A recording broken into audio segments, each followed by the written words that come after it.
He ai ki te kaitono o te rōpū reipa i te ikaroa rāwhiti a Parekura Horomia ki te urua no ia ki te whare pāremata, kāre e kore ko te waka ama ka whai hua, i nā rā hoki he hākinakina tērā mo te whānau katoa. Engari hei tā Horomia anō, kia matāra te iwi i roto i te wai.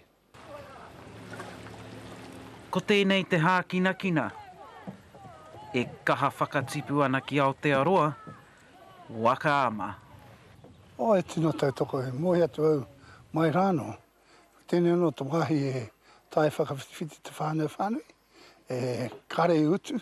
Oh, my God. Kai konei a Parekura Horomia, pretty big golf. hei tautoko i tēnei kaupapa, Give us six men. That's right. That's right. hei tāna he oranga kai roto mō ngā whānau katoa, engari kia matāra te iwi ki te wai.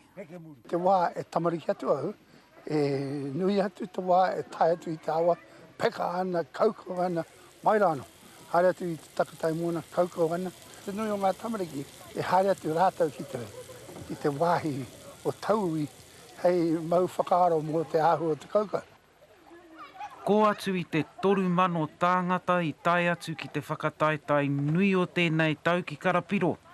Te whakataetai waka nui rawa o te ao. E manawa nui ana ngā kaipōti, kia Horomia, kai te taka te rā pōti, te āhua nei ka puruti anō ia tōna tūru. E pai hoki, ko te reno wetahi o ngā tino take e tuku atu ngā tupuna kia tātou, kei tōra hoki. Mai rāno e hoi waka tātou katoa. Kai te puta tonu tōna ihu, he mea tautoko nā ngā iwi o te ikaroa rāwhiti, he rongo nui anō ia mo ana taunaki i ngā kaupapa Māori. Pēnei te waka ama, Ngāhuia Wade, Te Karere.